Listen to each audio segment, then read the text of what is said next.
नमस्कार साथियों, फिर से हाजिर हूं आप लोगों के सामने एक बहुत ही प्यारा सा चैप्टर लेकर। सब प्यारा तो नहीं है, मॉलिक्यूलर बेसिस ऑफ इनहेरिटेंस बहुत डराता है।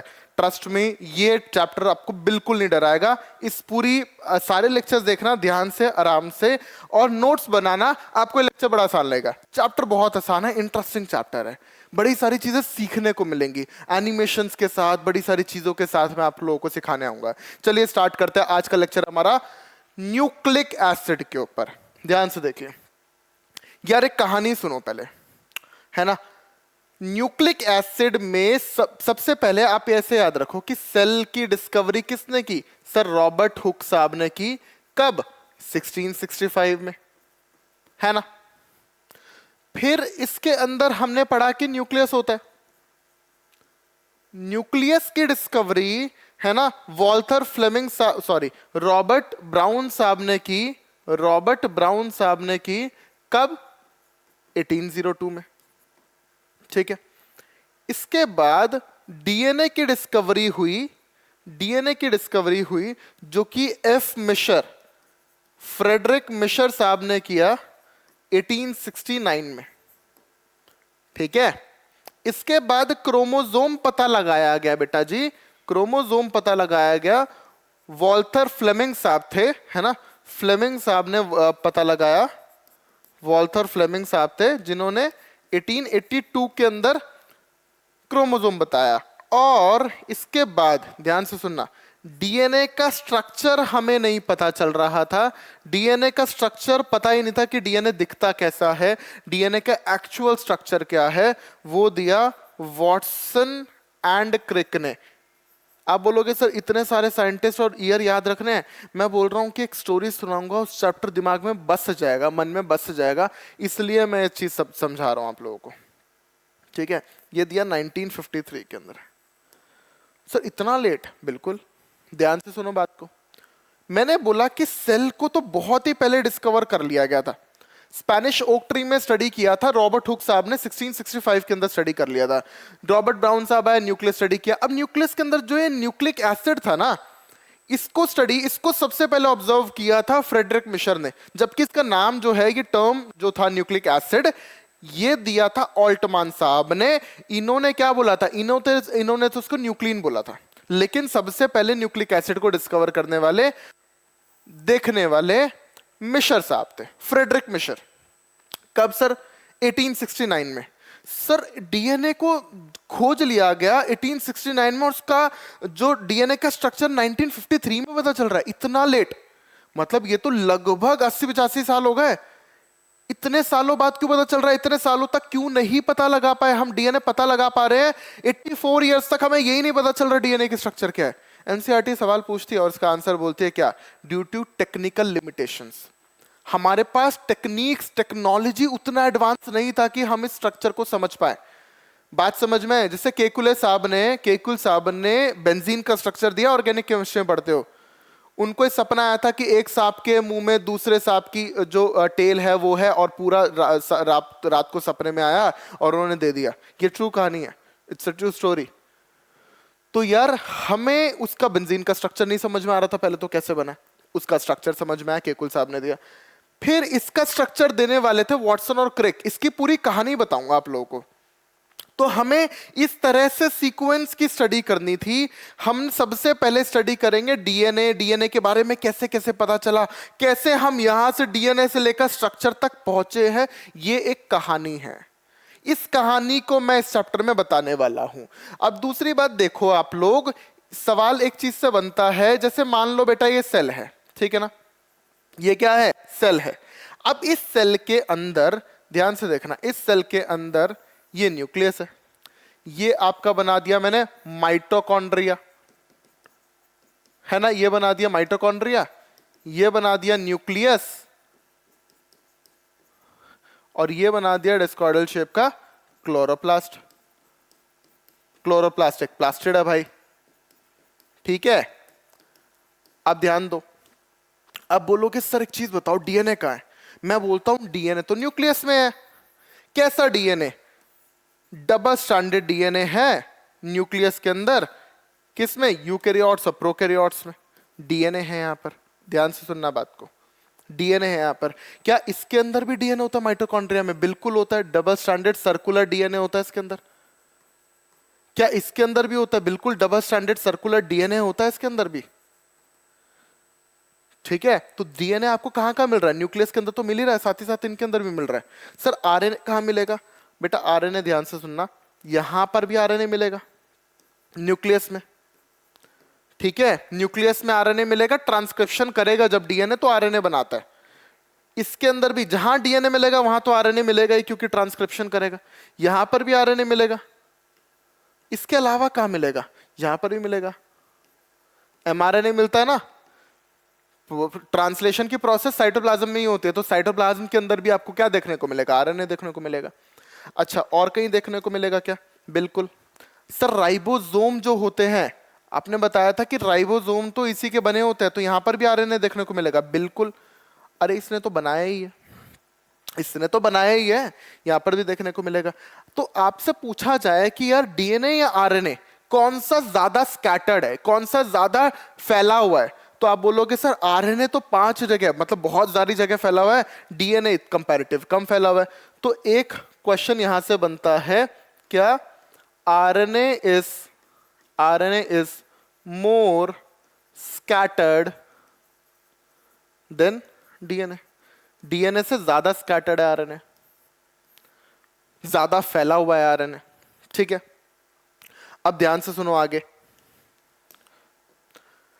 अब डीएनए कैसे हमें पता चला, कैसे डिस्कवरी हुई, उसकी थोड़ी सी बातें करते हैं। तो भाई सबसे पहले डिस्कवर करने वाले थे फ्रेडरिक मिशर साहब, 1869, बता चुका हूं आप लोगों को। 1869 के अंदर फ्रेडरिक मिशर साहब ने इसको पस सेल के न्यूक्लियस में डिस्कवर किया था और नाम दिया था न्यूक्लिन। उन्होंने न्यूक्लिक एसिड नहीं बताया था, इन्होंने नाम दिया था न्यूक्लिक, मिशर साहब ने नाम दिया न्यूक्लिन। पहली बात ये क्वेश्चन है, दूसरा क्वेश्चन ये है, तीसरा क्वेश्चन ये है, चौथा क्वेश्चन ये है, कैसे? सबसे पहले डिस्कवर किसने किया? फ्रेडरिक मिशर ने किया। कब किया? 1869 में किया। किस में किया? पस सेल्स में किया। और नाम क्या दिया था? न्यूक्लिन नाम दिया था। ध्यान से समझना, इतने एक लाइन में डिफरेंट क्वेश्चंस बने। Term nucleic acid was given by, किसने न्यूक्लिक एसिड टर्म दिया? आप जानते हो क्या? ऑल्टमान। ऑल्टमान साहब ने इसको नाम दिया, टर्म दिया न्यूक्लिक एसिड। उन्होंने बताया कि न्यूक्लियस के अंदर एक एसिडिक सब्सटेंस है जिसको उन्होंने न्यूक्लिक एसिड का नाम दिया, है ना। तो ध्यान से समझना, ये जो न्यूक्लिक एसिड था, सेल डिस्कवर हो चुका था, न्यूक्लियस डिस्कवर हो चुका था, न्यूक्लिक एसिड था बेटा। न्यूक्लिक एसिड के अंदर डीएनए और आरएनए दोनों है। अब डीएनए आरएनए क्या है उसको भी हम बात करेंगे आगे। तो इसका मतलब न्यूक्लिक एसिड जो है वो दो तरीके का निकला, एक को हमने बोला आरएनए, एक को बोला डीएनए। क्या था, क्यों था, कौन सा पहले आया, कौन सा बाद में आया, दो क्यों है, ऐसी तमाम बातें हम करेंगे इस चैप्टर के अंदर आगे, है ना। एक बहुत ही ब्यूटीफुल सी कहानी है, उसको हम समझेंगे। हमें पता है कि ये बहुत बड़े मॉलिक्यूल्स हैं। सर ये तो मैक्रो मॉलिक्यूल्स हैं। कैसे मॉलिक्यूल्स है मैक्रो मॉलिक्यूल्स? क्यों बोल रहे हो सर ऐसा? बताऊंगा भी आप लोगों को, इतना बड़ा स्ट्रक्चर बनाऊंगा इसका, आप खुद बोलोगे सर ये तो बहुत बड़े मॉलिक्यूल्स है। ये they are macro molecules. Carbohydrate के जो पॉलीसैकेराइड बड़े बड़े स्ट्रक्चर्स है, मैक्रो मॉलिक्यूल्स है। तो प्रोटीन्स भी मैक्रो मॉलिक्यूल्स है, न्यूक्लिक एसिड भी मैक्रो मॉलिक्यूल्स है, फैट लिपिड्स भी मैक्रो मॉलिक्यूल्स है। बात समझ में? ये सारे मेजर मैक्रो मॉलिक्यूल्स है। जो आप खाते हो वो सब मैक्रो मॉलिक्यूल्स है। जो आप चावल रोटी वगैरह सब खाते हो, सब मैक्रो मॉलिक्यूल्स खाते हो।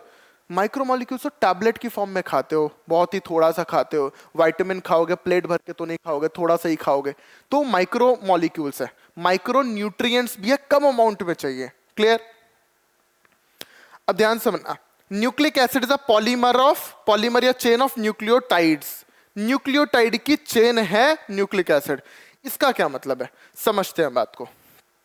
ध्यान से समझना, न्यूक्लिक एसिड, न्यूक्लिक एसिड मैंने क्या बोला, न्यूक्लिक एसिड क्या है? तो अभी ना कहानी ऐसे चल रही है, कुछ बहुत साल पहले चले जाओ, आज से 200 साल पहले चले जाओ, जब कुछ डिस्कवर नहीं हुआ था। तुम्हें नहीं पता न्यूक्लियस क्या होता है, तुम्हें नहीं पता सेल क्या था, तुम्हें कुछ नहीं पता। अब तुम्हें सिर्फ सेल की जानकारी है। सेल के अंदर धीरे धीरे करके रॉबर्ट ब्राउन साहब ने देखा कि बीच में एक गोल सा सब्सटेंस है न्यूक्लियस, उन्होंने इसको न्यूक्लियस नाम दिया। फिर धीरे धीरे करके एक मिशर साहब आए, उन्होंने कहा कि नहीं यार, इसके अंदर कुछ ऐसे धागे जैसा कुछ पड़ा हुआ है, इसके अंदर कुछ धागे जैसा पड़ा हुआ है, नाम दिया न्यूक्लिन। ऑल्टमान साहब ने थोड़ा सा और डिफाइन किया कि जो धागे जैसा स्ट्रक्चर है इसके अंदर एसिडिक है ये, है ना, क्योंकि बेसिक डाई से स्टेन होता है, एसिडिक सब्सटेंस है, नाम दे दिया न्यूक्लिक एसिड। अब जब न्यूक्लिक एसिड लोगों को पता चला कि यार न्यूक्लियस के अंदर एक स्ट्रक्चर है जिसको न्यूक्लिक एसिड बोला जा रहा है, ये है क्या, इसका मतलब क्या था? इसका मतलब इसके ऊपर लोग इन्वेस्टिगेट करने लग गए, डिस्कवरी में लग गए, रिसर्च करने में लग गए। अब जब लोगों ने रिसर्च किया तो बड़े सारे साइंटिस्ट आए, उन्होंने बोला कि ये स्ट्रक्चर में तो ये जो डीएनए, जो न्यूक्लिक एसिड नाम दिया गया है, ये जो न्यूक्लिक एसिड बताया ऑल्टमान साहब ने, इसके अंदर तो बड़ी सारी चीजें। तो डिफरेंट साइंटिस्ट डिफरेंट बातें आके बोलने लगे। क्या बोला कि न्यूक्लिक एसिड, लास्ट में कंक्लूड करके क्या पता चला कि न्यूक्लिक एसिड एक न्यूक्लियोटाइड की चेन है। क्या है? न्यूक्लियोटाइड की चेन है ना। ये क्या है? न्यूक्लियोटाइड का पॉलीमर है, बहुत सारे न्यूक्लियोटाइड्स है। सर ये न्यूक्लियोटाइड क्या है? फिर कुछ साइंटिस्ट और आए जिन्होंने बताया कि ये जो न्यूक्लियोटाइड है, ये जो न्यूक्लियोटाइड है ये दो चीजों का बना है, न्यूक्लियोसाइड और फॉस्फेट। तो भाई कुछ साइंटिस्ट आए जिन्होंने बताया कि फॉस्फेट होता है, कुछ साइंटिस्ट आए जिन्होंने बताया न्यूक्लियोसाइड होता है, फिर कुछ साइंटिस्ट आए जिन्होंने बताया कि न्यूक्लियोसाइड में दो चीजें होती हैं, जैसे पेंटोज शुगर। ये लेविन एक साइंटिस्ट है, उन्होंने बताया था कि पेंटोज शुगर होती है, 5 कार्बन की शुगर होती है, ठीक है। और एक साइंटिस्ट है, उन्होंने बताया कि इसके अंदर नाइट्रोजिनस बेसिस होते हैं। क्या होते हैं नाइट्रोजिनस बेसिस? सब आगे जानेंगे। फिर इन्होंने देखा क्या कि ये जो नाइट्रोजिनस बेस है ये दो तरीके का होता है, प्यूरीन और पायरिमिडिन। सर किस बेसिस पे बांटा है? अभी आपको आगे बताऊंगा, प्यूरीन और पायरिमिडिन। अब जो प्यूरीन है वो दो हैं आपके, क्या? एडिनिन और ग्वानिन, ठीक है। और पायरिमिडिन क्या है? पायरिमिडिन कट है, CUT कट है, मतलब साइटोसिन, यूरासिल और थायमिन, ठीक है, क्लियर। और ये जो पेंटोज शुगर होती है, इन्होंने बोला कि भाई ये दो तरीके की है, राइबोज जो कि आरएनए में पाई जाती है, और एक होती है डीऑक्सीराइबोज जो कि डीएनए में पाई जाती है, ठीक है। अब ध्यान से सुनना बात को। बोला क्या गया, बड़ी सारी डिस्कवरीज हुई। बोला न्यूक्लिक एसिड किसका बना है? न्यूक्लियोटाइड का बना है। न्यूक्लियोटाइड न्यूक्लियोसाइड और फॉस्फेट का बना है। न्यूक्लियोसाइड दो चीजों का बना है, नाइट्रोजनस बेस और पेंटोज शुगर। धीरे धीरे करके हमें बहुत सारी जानकारी हो गई, हमें पूरा पता चल गया कि कैसे कैसे क्या चीजें बनी है। आप बोलोगे सर हमें ना न्यूक्लिक नाइट्रोजनस बेस पूरा बता दो, ये पेंटोज शुगर के बारे में बता दो, और ये फॉस्फेट, इन्हीं 3 चीजों का तो न्यूक्लियोटाइड बना है, ठीक है ना। न्यूक्लियोटाइड किन चीजों का बना है? नाइट्रोजनस बेसिस, पेंटोज शुगर और ये फॉस्फेट, इसका न्यूक्लियोटाइड बना, और बहुत सारे न्यूक्लियोटाइड मिलकर न्यूक्लिक एसिड बना रहे। जैसे ये न्यूक्लियोटाइड है, ये क्या है? ये है न्यूक्लिक एसिड, और ये एक क्या है जिससे बना है? न्यूक्लियोटाइड। और ये न्यूक्लियोटाइड किन 3 चीजों का बना हुआ है? ये बना हुआ है, ध्यान से समझो, ये बना हुआ है किस किस का? सर एक तो नाइट्रोजनस बेस है, एक शुगर है, और एक फॉस्फेट है। बात समझ में आई आप लोगों को? एकदम समझ में आया? ये 3 चीजों का बना हुआ है, और ऐसे ही बड़े सारे न्यूक्लियोटाइड मिलकर एक न्यूक्लिक एसिड बनाते हैं, ठीक है। अब ध्यान से समझिए, पायरिमिडिन्स। हमने क्या बोला? नाइट्रोजनस बेसिस जो है वो दो तरीके के हैं, प्यूरिन्स और पायरिमिडिन्स। पायरिमिडिन्स को समझते हैं। पायरिमिडिन को पायरिमिडिन क्यों बोला? तो आप केमिस्ट्री, ऑर्गेनिक केमिस्ट्री पढ़ते हो, उसमें पढ़ते हो फ्यूरान रिंग पढ़ते हो, है ना, पायरान रिंग पढ़ते हो। ऐसे ही ये जो रिंग है, ये जो रिंग है इसको पायरिमिडिन रिंग बोलते हैं, ठीक है। जैसे आप इसको नॉर्मली क्या बोलते हो? आप इसको बोलते हो कि बेंजीन रिंग है। ऐसी मैं इसको क्या बोलता हूं? ये पायरिमिडिन रिंग है। पायरिमिडिन रिंग का मतलब क्या है? पायरिमिडिन का रिंग का मतलब है 2 नाइट्रोजन और 4 कार्बन होने चाहिए। आप बोलोगे सर ये तो हेट्रोसाइक्लिक है, क्योंकि यहां पे नाइट्रोजन भी आ गया, तो बिल्कुल है, हेट्रोसाइक्लिक कंपाउंड है, 2 नाइट्रोजन 4 कार्बन की एक रिंग बनाई, नाम क्या दिया? पायरिमिडिन। बात समझ में आई? अब जो ये स्ट्रक्चर रखेंगे उनको मैं पायरिमिडीन बोलूंगा। कौन कौन है देखो, है ना, हमने पढ़ा था कि पायरिमिडीन कौन कौन है। ये पायरिमिडीन तो कट है, साइटोसिन, यूरासिल और थायमीन, ठीक है ना। तो सबसे पहले साइटोसिन देखा, तो भाई ये वाली जो है, आप एक चीज देख रहे हो, ये वाली जो है ये तो एज इट इज है। कौन सी रिंग? पायरिमिडीन रिंग है। तो पायरिमिडीन बोलूंगा, बिल्कुल ठीक है। तो यहां पर इसके सेकंड कार्बन पे ऑक्सीजन लगा है और फोर्थ कार्बन पे अमीन ग्रुप लगा है, अमीनो ग्रुप लगा है, राइट। तो मैं क्या बोल सकता हूं इस साइटोसिन को कि 2 oxo 4 amino purine, sorry pyrimidine. बात समझ में आई आपको, है ना। अब फिर मैंने जो ये रिंग रखेगा उसको पायरिमिडीन बोलूंगा। फिर मैंने देखा यूरासिल को, ठीक है ना। तो यूरासिल को क्या देखा, सेकंड कार्बन पे और फोर्थ कार्बन पे, सेकंड पे और फोर्थ पर क्या है, ऑक्सो ग्रुप लगा हुआ है, 2 ऑक्सो ग्रुप लगे हुए हैं। तो मैं बोल सकता हूं कि ये क्या है, पायरिमिडीन, पायरिमिडीन 2,4, है ना, डाइऑन। बात समझ में आई। ऑन क्यों लगाया सर, कीटोन है, सी डबल बॉन्ड ओ, ये कौन सा ग्रुप है, ये कीटो ग्रुप है। और कीटो के लिए क्या सफिक्स यूज करते हैं, ऑन सफिक्स यूज करते हैं, है ना। तो 2 कीटो ग्रुप थे, डाइऑन बोला, किस किस पोजीशन पे, 2 और 4 पे। तो पायरिमिडीन 2,4 डाइऑन। क्लियर, बात समझ में आई आपको। थर्ड जो है बेटा, ध्यान से सुनना, थर्ड जो है थाइमीन है, इंपॉर्टेंट है एनसीईआरटी में। तो थाइमीन क्या है, सेकंड कार्बन पे ऑक्सीजन लगा, फोर्थ कार्बन पे ऑक्सीजन लगा, कीटो ग्रुप लगे हैं तो, और एक 5वें कार्बन पे मिथाइल ग्रुप आ गया। तो आपको नहीं लग रहा कि ये पूरा स्ट्रक्चर यूरासिल जैसा है, बस अगर मैं इसके 5th पे अगर मिथाइल लगा दूं तो ये थाइमीन बन जाएगा। तो क्या मैं इसको बोल सकता हूं कि ये, अभी इसको भूल जाओ तो ये क्या है, थाइमीन, ये पूरा क्या है, अगर इसको भूल जाओ तो ये पूरा क्या है, यूरासिल है। इसको भूल जाओ तो, अगर मैं बोलूं कि ये यूरासिल और इसके 5th पोजीशन पे क्या है, मिथाइल, 5 मिथाइल यूरासिल, क्या मैं बोल सकता हूं इसको 5 मिथाइल यूरासिल। ये बात एनसीईआरटी लिखती है, बड़ी इंपॉर्टेंट बात है, 5 मिथाइल यूरासिल। या सर इसका डायरेक्ट नॉमेनक्लेचर करना हो तो क्या होगा, 2,4 डाईऑक्सो, 2,4 डाईऑक्सो 5 मिथाइल पायरिमिडीन। आप बोलोगे सर आप स्टार्टिंग में क्यों लिख रहे हो, भाई वो नॉमेनक्लेचर के रूल्स है। बात समझ में आई, 2,4 डाईऑक्सो 5 मिथाइल पायरिमिडीन। क्लियर, बात समझ में आई आपको। चलो इसके बाद क्या, हमने पायरिमिडीन्स पढ़ लिए, है ना, हमने क्या पढ़ लिए, पायरिमिडीन्स पढ़ लिए। तो अब हमारा ये वाला पार्ट तो पूरा हो गया, ये वाला पार्ट तो डन, तीनों को पढ़ लिया हमने, ठीक है, तीनों को पढ़ लिया। अब क्या पढ़ेंगे सर, अब प्यूरिन्स पढ़ा दो। देखो प्यूरिन्स में देखो, अब ध्यान से समझना इसको भी। आप बोलोगे सर ये वाली रिंग कौन सी है, ये तो पायरिमिडीन रिंग है, प्यूरिन में कहां से आ गई। बिल्कुल है, ध्यान से देखना बात को, बच्चा कंफ्यूज होता है यहाँ पे। पायरिमिडीन रिंग है, पायरिमिडीन रिंग है यहाँ पर, ठीक है। और ये वाली रिंग कौन सी है, ये वाली रिंग कौन सी है, ये वाली है इमिडाजोल रिंग, इमिडाजोल रिंग, ये इमिडाजोल रिंग है।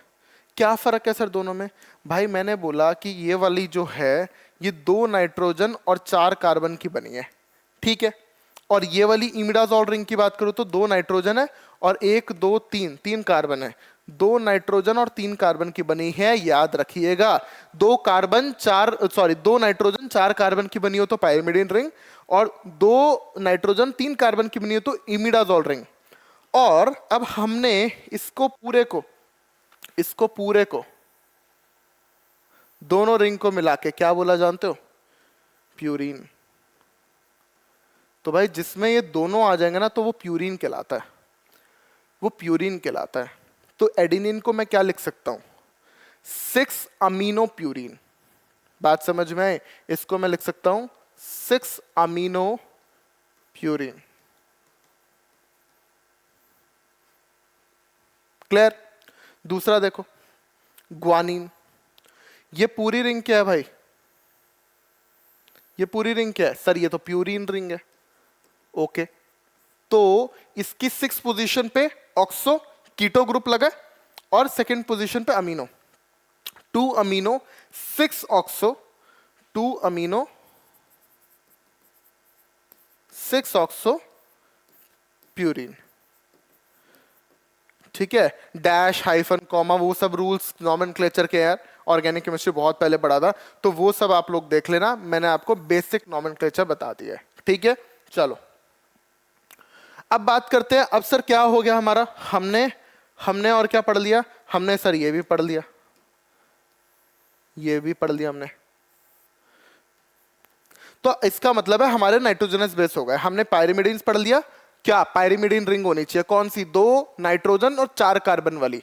ठीक है, इसके अंदर प्यूरिन के अंदर इमिडाजोल रिंग होनी चाहिए, 2 nitrogen 3 carbon, plus pyrimidine ring होनी चाहिए, 2 नाइट्रोजन 4 कार्बन, पूरी को मिला के बोला प्यूरिन रिंग। जिसमें मेरे को वो रिंग दिखेगी मैं वो प्यूरिन बोलूंगा, जिसमें खाली पायरिमिडीन रिंग दिखेगी मैं पायरिमिडीन बोलूंगा। मेरे नाइट्रोजनस बेस पूरे हो जाते हैं भाई।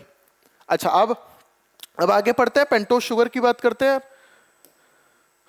ठीक है, पेंटोस शुगर जो है, ध्यान दीजिएगा, पेंटोस शुगर जो है वो 5 कार्बन की शुगर है, 1 2 3 4 5 कार्बन की शुगर है।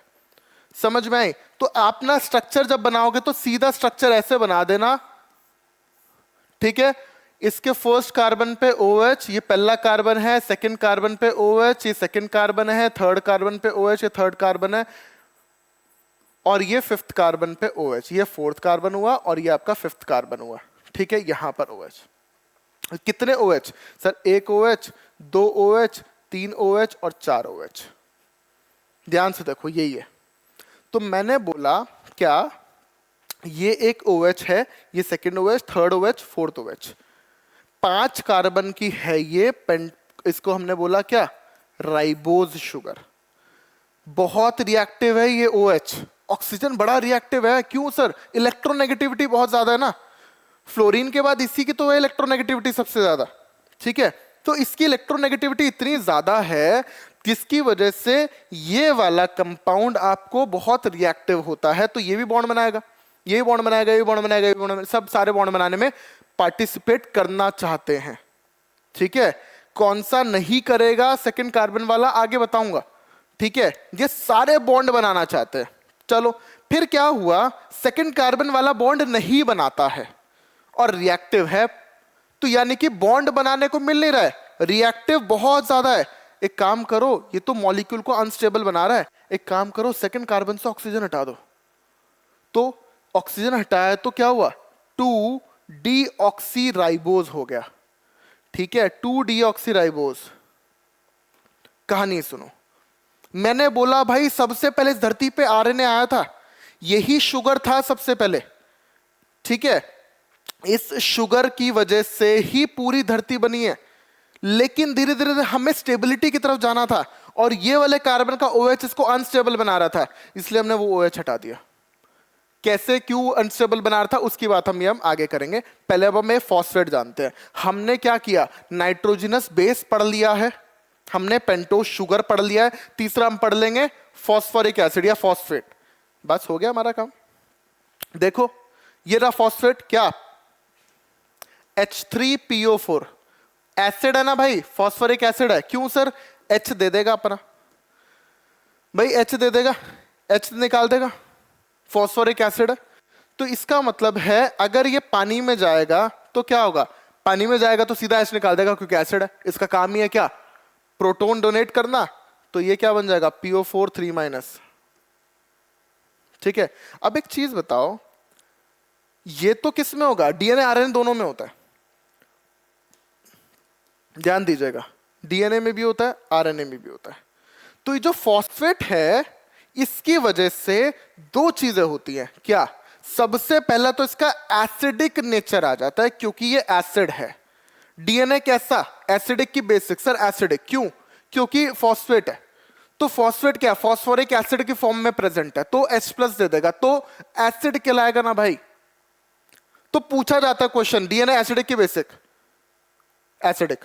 DNA एसिडिक क्यों है, ड्यू टू फॉस्फेट आयंस या फॉस्फोरिक एसिड या फॉस्फेट। बात समझ में आई? चलो, दूसरी प्रॉपर्टीज की क्या नेगेटिवली चार्ज है देख लो भाई। हाइड्रोजन देगा, ऑक्सीजन नेगेटिव चार्ज सिर पे लेके बैठेगा, वही नेगेटिव चार्ज इसको नेगेटिव बना देता है ना।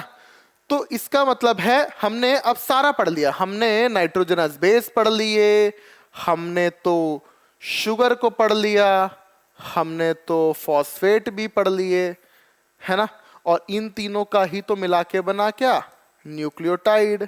ऐसे क्या, इसके कई सारे न्यूक्लियोटाइड, इसका पॉलीमर बहुत सारे न्यूक्लियोटाइड ने बनाया क्या, न्यूक्लिक एसिड। समझ में आई बात? ओके चलो, न्यूक्लियोटाइड एक बना दूं। अब मैं आपको डीएनए और आरएनए में डिफरेंसेस भी बताऊंगा और न्यूक्लियोटाइड भी बताऊंगा। देखो तो न्यूक्लियोटाइड बना देता हूं भाई। तो न्यूक्लियोटाइड में आपने क्या बोला कि सर एक तो शुगर ले लेंगे, एक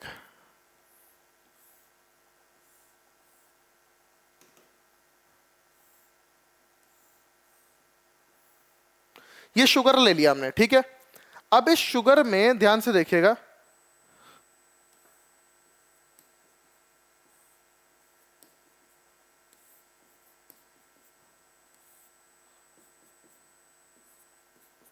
देखो ध्यान से देखो, यही है शुगर, पेंटोस शुगर है, राइबोज बनाई है मैंने। क्यों सर राइबोज? क्योंकि सेकंड कार्बन पे OH बना है। देखो ये रहा पहला कार्बन, ये रहा दूसरा कार्बन, ये रहा तीसरा कार्बन, ये रहा चौथा कार्बन, ये रहा पांचवा कार्बन है। व्हाइट से मैंने नंबरिंग की है और मेरे बाल को ये जो जहां पे मैंने छोड़े हैं ना, इस पे अंडरस्टूड होता है कि H होगा, है ना। ज्यादा कॉम्प्लिकेटेड ना लिखे इसलिए मैंने नहीं बनाया। 5 कार्बन के शुगर पेंटोस शुगर। कौन सी शुगर? सर ये तो राइबोस शुगर है। क्यों? क्योंकि सेकंड कार्बन पे OH बनाया सर आपने। ओके बिल्कुल ठीक बात है। तो ये तो आरएनए में ही होती है, बिल्कुल होती है आरएनए में, क्योंकि डीएनए में क्या होती है, 2 डीऑक्सीराइबोज होती है। बात समझना, ठीक है। अच्छा फिर क्या होगा, फिर क्या होगा? अब इस वाले कार्बन पे, इस वाले कार्बन पे ऐसे ऑक्सीजन आके लगेगा और यहां पर लग जाएगा आपका कोई भी एक नाइट्रोजनस बेस। मान लो एडिनिन लग गया। क्या लग गया? एडिनिन लग गया। मैं एक काम करता हूं, आपको इसको डीऑक्सीराइबोज बनाता हूं। तो अब सेकंड कार्बन पे OH नहीं है, तो क्या हुआ, ये 2 डीऑक्सीराइबोज शुगर हो गया। यानी कि अब ये किसका न्यूक्लियोटाइड बनेगा? डीएनए का न्यूक्लियोटाइड बनेगा। बात समझ में आई? यहां पे एडिनिन लग गया, ठीक है, एडिनिन लग गया। इस वाले बॉन्ड को मैंने क्या बोला? इस वाले बॉन्ड को मैंने बोला ग्लाइकोसिडिक बॉन्ड।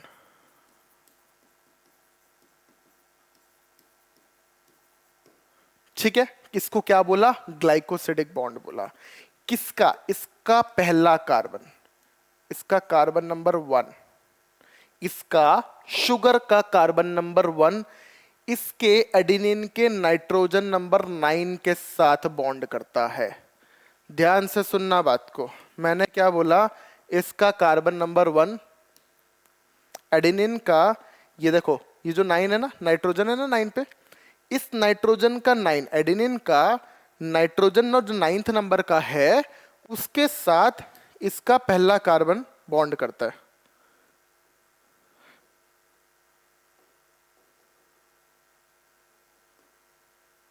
ठीक है ना, इसका पहला कार्बन इसके 9th नाइट्रोजन के साथ बॉन्ड करता है भाई। एकदम बात समझ में आई? अब ध्यान से देखिएगा, यहां पर क्या होता है, यहां पर क्या होता है। अब फॉस्फेट आया यहां पे, देखो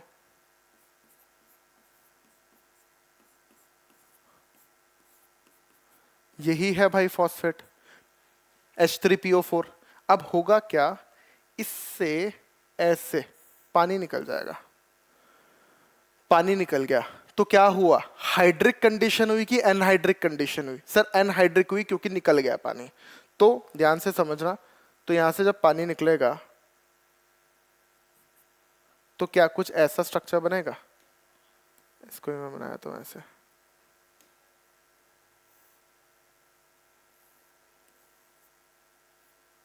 कुछ ऐसा ऐसा स्ट्रक्चर बनेगा, है ना। हाइड्रोजन उसके अंडरस्टूड है, 2 कार्बन के जो बाजू 2 हाइड्रोजन है वो अंडरस्टूड है, ठीक है, क्या कुछ ऐसा स्ट्रक्चर बनेगा? क्या ये जो स्ट्रक्चर है, ध्यान से सुनना, ये जो स्ट्रक्चर है आपने कुछ ऐसा देखा है क्या? बिल्कुल देखा है सर, इसको तो हम एस्टर बॉन्ड बोलते हैं। क्या बोलते हैं? एस्टर। लेकिन अगर इस कार्बन की जगह मैं क्या कर दूं, क्या कर दूं? फॉस्फेट लगा दूं। फॉस्फेट लगा दिया मैंने इस कार्बन की जगह, तो क्या बोलूं सर, इसको तो फॉस्फोएस्टर बोल दो आप। तो इसका मतलब ये जो स्ट्रक्चर दिख रहा है आपको कुछ ऐसा ही नहीं दिख रहा है। तो इसका मतलब है कि इस स्ट्रक्चर को क्या बोलो कि ये क्या है? ये तो सर फॉस्फोएस्टर बॉन्ड हुआ। क्या हुआ है बेटा? फॉस्फोएस्टर बॉन्ड हुआ। बात समझ में आई? एकदम क्लियर हुई बात। तो यानी कि बेटा जी, यानी कि मैंने क्या बोला, शुगर, शुगर और नाइट्रोजनस बेस, ये दोनों मिलाकर क्या बनते हैं? न्यूक्लियोसाइड। ठीक है, ये एडिनिन है, इसका शब्द जब शुगर जुड़ता है तो एडिनोसिन, एडिनोसिन नाम का न्यूक्लियोसाइड बनता है। एडिनोसिन नाम का न्यूक्लियोसाइड बनता है बेटा। ठीक है, अब जब इसके साथ फॉस्फेट जुड़ेगा तो इस पूरे स्ट्रक्चर को मैं क्या बोलूंगा? सर ये तो न्यूक्लियोटाइड बन गया। तो क्या बोला? एडिनोसिन।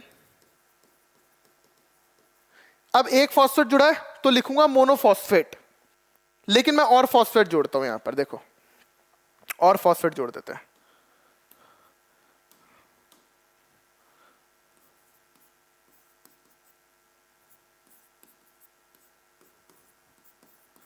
ऐसा हुआ, यहां से भी पानी निकल गया भाई, है ना? पानी निकल जाएगा तो निकाल देते हैं। ये रहा सर, ये भी एनहाइड्रिक कंडीशन हुई है। ठीक है, किस क्या बना है? Phosphate, phosphate anhydrase. ठीक है, इस बॉन्ड को क्या बोला? फॉस्फेट एनहाइड्रेज बोला। बात समझ में आई? तो दो फॉस्फेट लग गए। ऐसा ही बेटा आगे तीसरा फॉस्फेट भी लग गया, मैं पूरा नहीं बना रहा हूं अब। ऐसे आगे तीसरा फॉस्फेट भी लग गया। तो जब ये तीन फॉस्फेट लगे, है ना, जब ये तीन फॉस्फेट लगे तो क्या हुआ? तो मैंने क्या बोला? एडिनोसिन। एडिनोसिन तो इस स्ट्रक्चर को बोला, इसके साथ तीन फॉस्फेट लग गए तो एडिनोसिन ट्राइफॉस्फेट बोल दूं। यही तो एटीपी है जो आप पढ़ते हो। बात समझ में आई आप लोगों को? क्लियर है? एक्चुअली ये डीएटीपी होगा, डीऑक्सी एडिनोसिन ट्राइफॉस्फेट होगा, है ना? डीऑक्सी एडिनोसिन ट्राइफॉस्फेट होगा। आप इसको एक काम करो, राइबोज ही ले लो, sugar.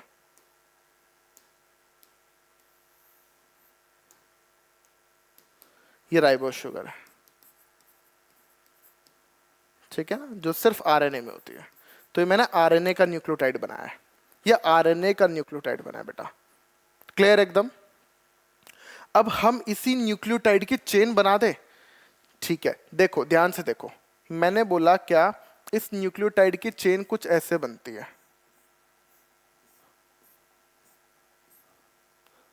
OH, OH, OH, H, CH2, OH। ठीक है, 5 कार्बन की शुगर हो गई। इसके साथ साथ पहले कार्बन पे आपने लगा दिया, पहले कार्बन पे आपने क्या लगा दिया? एडेनिन। एडेनिन लगा दिया पहले कार्बन पे। जैसे पहले कार्बन पे एडेनिन लग चुका है, अब यहां पर पांचवा जो कार्बन है इसके ऊपर यहां पर लग गया क्या? सर यहां पर लग गया फॉस्फेट, है ना? यहां पर लग गया फॉस्फेट। तो ध्यान से देखना, ये इस कार्बन का 5' एंड है। क्या, कौन सा एंड है? 5' एंड है। ठीक है, और ये पहला कार्बन था, ये सेकंड कार्बन था, ये थर्ड कार्बन था, ये फोर्थ कार्बन था। First, second, third, fourth, fifth carbon है। अब ये पूरा क्या बन चुका है? न्यूक्लियोटाइड बन चुका है। किसका? एडेनिन का। तो क्या बोला? एडिनोसिन मोनोफॉस्फेट बोला। इसको और इसको मिला के एडिनोसिन, ये था एडेनिन, इसको मिलाया एडिनोसिन, इसको मिलाया एडिनोसिन मोनोफॉस्फेट। क्लियर बात? चलो अब ध्यान से देखिएगा, आपने देखा कि इसके पहले कार्बन पे OH था, जिसने जो बॉन्ड बन गया इसके साथ, इसके इसके पांचवें कार्बन पे OH था जो बॉन्ड बना लिया इसके साथ, तो पहला और पांचवा कार्बन तो एंगेज हो गए, ठीक है। अब दूसरी चीज देखिएगा आप लोग, दूसरी चीज आप लोग देखिए कि इसके जो नीचे इस न्यूक्लियोटाइड की चेन बनानी है ना, तो एक और न्यूक्लियोटाइड नीचे बनाता हूं।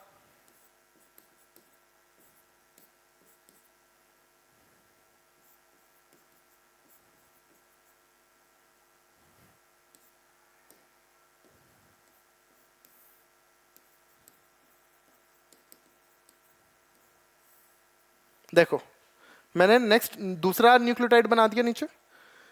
अब इसके पहले कार्बन की, इसके भी पहले कार्बन ऑक्यूपाइड हो गया, इसका पांचवा कार्बन इसके साथ फॉस्फेट के साथ बॉन्ड बनाया, पहला कार्बन इसके साथ नाइट्रोजनस बेस के साथ बॉन्ड बनाया। अब ध्यान से देखना, इसका जो थर्ड कार्बन था ना बेटा, इसका थर्ड कार्बन ने यहां पर एक बॉन्ड क्रिएट किया इस OH का इस फॉस्फेट के साथ, अगेन वाटर निकल गया और यहां पे बॉन्ड बन गया, वाटर निकल गया और यहां पे बॉन्ड बन गया।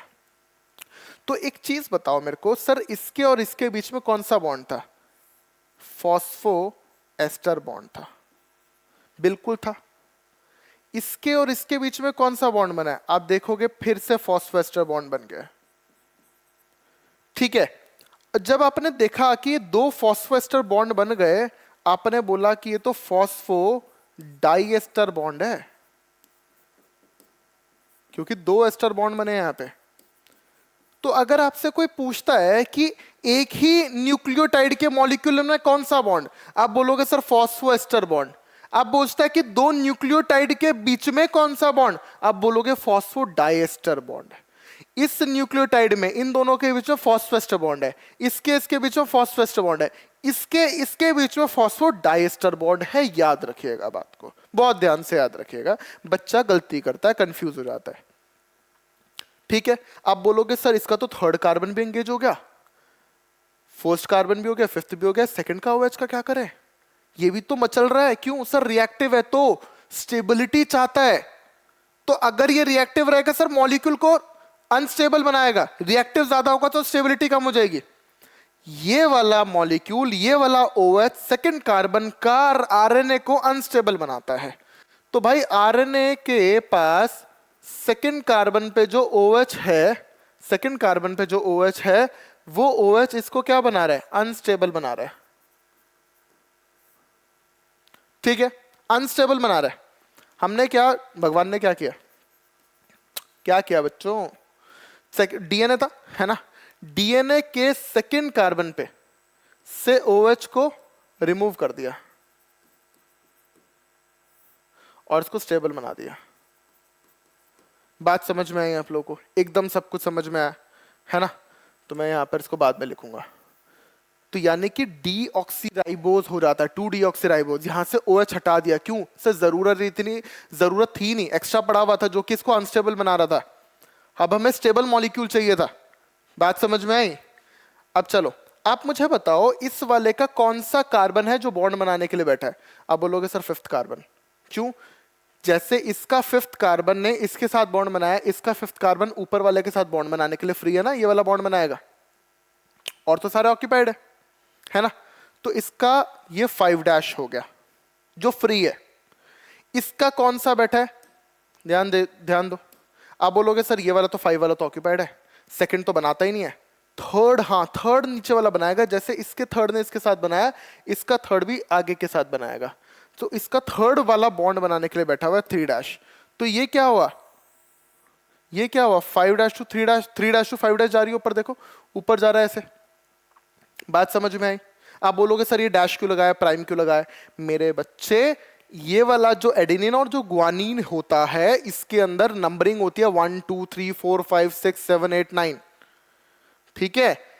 लेकिन अगर इसकी नंबरिंग और इसकी नंबरिंग से बचने के लिए हम क्या कर देते हैं? इसकी नंबरिंग करते हैं 1', 2', 3', 4', 5'। तो इसका 5' एंड फ्री है ना, इसका 3' एंड फ्री है ना।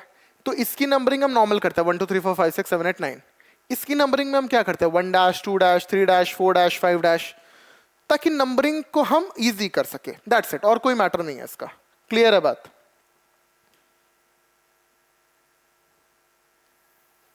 थोड़ा सा इसको मैं इधर कर देता हूं।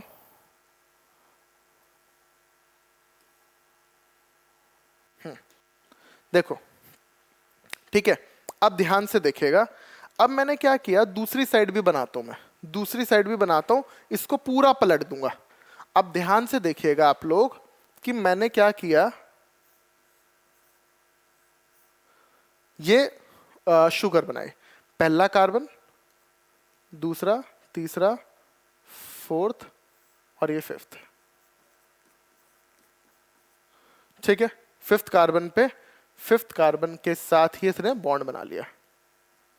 फिफ्थ कार्बन के साथ ने फॉस्फेट के साथ बॉन्ड बना लिया। कौन सा सर? फॉस्फेस्टर बॉन्ड बना लिया। ठीक है, इसके फर्स्ट कार्बन पे, फर्स्ट कार्बन पे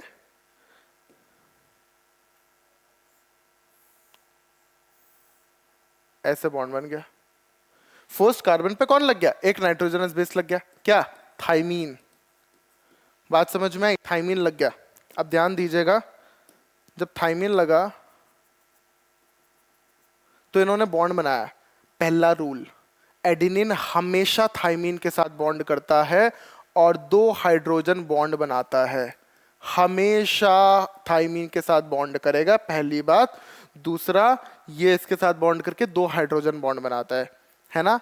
इसी को हम कॉम्प्लीमेंटारिटी बोलते हैं। कॉम्प्लीमेंट्री है ये, इसके कॉम्प्लीमेंट्री है, यानी कि ए हमेशा टी के सामने आएगा, जी हमेशा साइटोसिन के सामने, सी के सामने आएगा। क्लियर है बात? ठीक है, अब ध्यान से समझना। मैं इस OH को हटा रहा हूं भाई, मैं इस OH को हटा रहा हूं क्योंकि मैं DNA का बना रहा हूं स्ट्रक्चर। ठीक है, OH को हटा दिया मैंने, यहां से भी हटा देते हैं क्योंकि मैंने थाइमीन लिखा है ना, और थाइमीन सिर्फ और सिर्फ DNA में होता है। अगर RNA का स्ट्रक्चर बनाता है, इस थाइमीन की जगह यूरासिल आता। क्लियर बात एकदम? ठीक है, अब ये जो ग्वानीन है, ग्वानीन जो है बेटा, वो क्या करता है? अब ध्यान सुनना,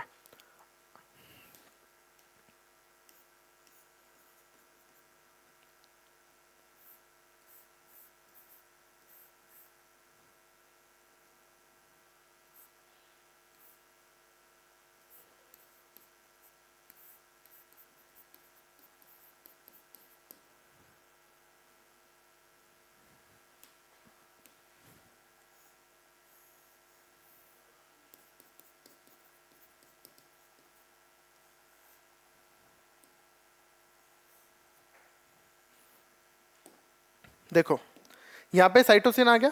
इस साइटोसिन इसके साथ बॉन्ड करेगा, कितने? 3। तो ये 3 हाइड्रोजन बॉन्ड बन गए यहां पे। तो हमेशा ग्वानीन साइटोसिन के साथ ही बॉन्ड बनाता है ना? हमेशा साइटोसिन के साथ बॉन्ड बनाता है। ठीक है, तो ध्यान दीजिएगा, ये पहला कार्बन, दूसरा कार्बन, तीसरा कार्बन, चौथा कार्बन और ये 5वां कार्बन। ठीक है, अब इसका थर्ड कार्बन इसके 5th कार्बन के साथ क्या करेगा? बॉन्ड बना लेगा। ठीक है, एकदम क्लियर हुई बात? ठीक है, तो ये वाला जो बॉन्ड बना है, हाँ बिल्कुल, ये वाला जो बॉन्ड बना है, देखो अब ये वाला जो बॉन्ड बना है, ये फॉस्फोएस्टर बॉन्ड है। ये दोनों मिलकर फॉस्फो डाइएस्टर बॉन्ड बना देंगे। चलो, आपको एक चीज समझ में आई क्या, कि सर इस वाले का कौन सा डैश फ्री है? 3 डैश। और इस वाले का 5वां कार्बन बॉन्ड बनाने के लिए रेडी है अगले के साथ।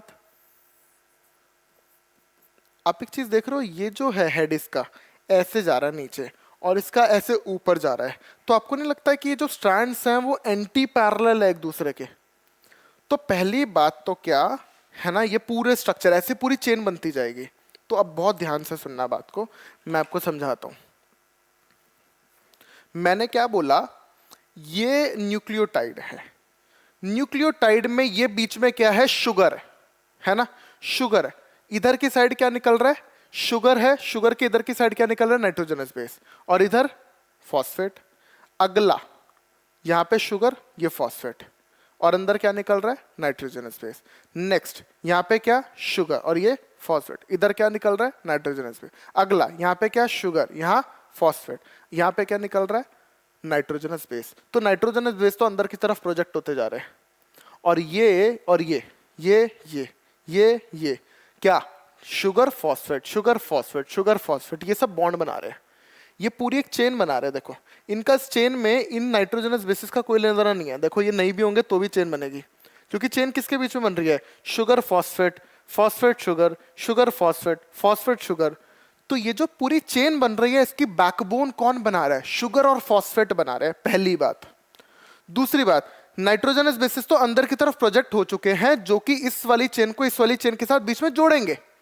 दूसरी बात है ना, ये अंदर प्रोजेक्ट हो चुके हैं जो इसके साथ ये वाली चेन को इस वाली चेन के साथ जोड़ेंगे। इस चेन को पूरा बनाने के लिए कौन रिस्पॉन्सिबल, इस पूरी चेन को बनाने के लिए मेरे भाई फॉस्फेट और शुगर रिस्पॉन्सिबल है। तो फॉस्फेट और शुगर बैकबोन होंगे। पहली बात समझ में आई आप लोगों को। दूसरी बात कि ये जो नाइट्रोजनस बेसिस हैं ये बॉन्ड बनाते हैं, दो चेन्स को पास में लेकर आते हैं, डबल हेलिकल स्ट्रक्चर बनाते हैं। दूसरी बात।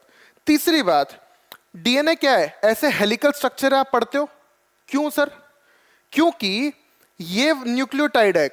ध्यान से सुनना, आपको दिख रहा है कि ये वाला इसके दूसरी थोड़ा सा एंगल पे है ना, तो आप बोलते हो कि ये यहां पर है। ध्यान सुनना, ये यहां पर है, फिर ये यहां पर है, फिर ये यहां पर, ऐसे थोड़ी बन रहा है स्लांट, ऐसे थोड़ी बन रहा है पूरा ऑब्लिक, ऐसा नहीं हो रहा। क्या है जानते हो, ये जब ये यहां पर है ना तो एक एंगल पे भी है, 36 डिग्री एंगल पे है, यानी कि ये न्यूक्लियोटाइड, दूसरा न्यूक्लियोटाइड यहां, तीसरा यहां, चौथा यहां, पांचवा यहां, सिक्स्थ यहां, सेवंथ यहां, एट्थ यहां, नाइन्थ यहां, टेंथ यहां, तो वापस से वहीं आ जाएगा। तो ये हर न्यूक्लियोटाइड दूसरे न्यूक्लियोटाइड से एक एंगल पे है, ऐसे। तो ऐसे नहीं जा रहा कि ये न्यूक्लियोटाइड ये रहा, दूसरा ये रहा, तीसरा ये रहा, तो ऐसे पूरा तिरछा डीएनए बन जाएगा, ऐसा नहीं होता। डीएनए तो पूरी लंबा एकदम सीधी स्ट्रैंड होती है। तो ये वाला न्यूक्लियोटाइड इसके साथ एक एंगल पे दूर गया, फिर एक एंगल पे दूर गया, फिर एक एंगल पे दूर गया, फिर एक एंगल पे दूर गया, ऐसे चलता है। इसके और इसके बीच में एक एंगल भी होगा। क्लियर बात समझ में आई? चलो अब आपको आगे बताता हूं नेमिंग ऑफ न्यूक्लियोटाइड्स। भाई नेमिंग कैसे करते हैं, ध्यान से देखिएगा। मैं आपको दो चीजें बताता हूं, देखो ऐसे समझो। प्यूरिन से, प्यूरिन के पीछे साइन लगाओगे। प्यूरिन कौन कौन से सर, ए और जी, है ना। Ashish Goyal, so that's my name, Ashish Goyal is pure, ठीक है, ऐसे याद रखो। और ये क्या है, कट, ठीक है। अब ध्यान से देखना भाई, मैंने क्या बोला, एडिनिन, एडिनिन है। तो प्यूरिन में जब एडिनिन का न्यूक्लियोसाइड बनेगा, यानी कि एडिनिन प्लस शुगर, क्या बन गया, ये न्यूक्लियोसाइड बन गया सर। तो मैंने क्या बोला, एडिनोसिन, एडिनोसिन, क्योंकि पीछे क्या लगाना है, साइन लगाना है पीछे, एडिनोसिन। ऐसे ही ग्वानिन जब शुगर के साथ मिलेगा तो ग्वानोसिन। लेकिन अगर साइटोसिन मिला तो साइटोसिन पायरिमिडिन है ना, तो पीछे लगाओगे डीन, साइटिडिन। यूरासिल का यूरिडिन, थाइमिन का थाइमिडिन। तो जब भी पायरिमिडिन आएंगे तो डिन लगाओगे, और यहां पे साइन लगाओगे कब, जब प्यूरिन आएगा। जैसे adenine, adenosine, guanine, guanosine, cytosine, cytidine, uracil, uridine, thymine, thymidine. Clear बात समझ में आई एकदम?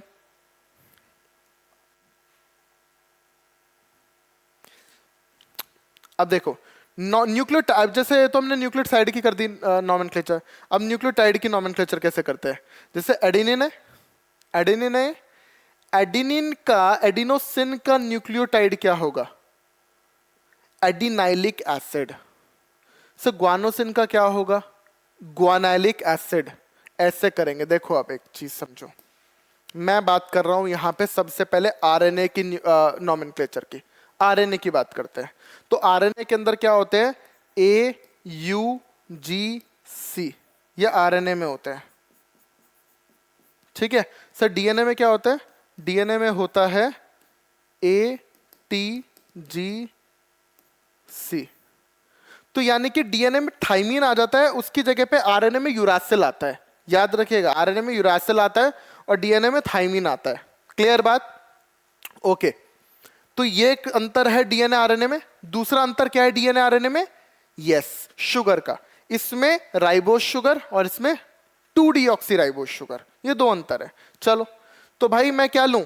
AUGC लूं ना, मैं आरएनए की बात कर रहा हूं, तो AGCU, यहां पे यू ले लिया है ना। जब डीएनए पढ़ाऊंगा तो यहां थाइमिन आ जाएगा।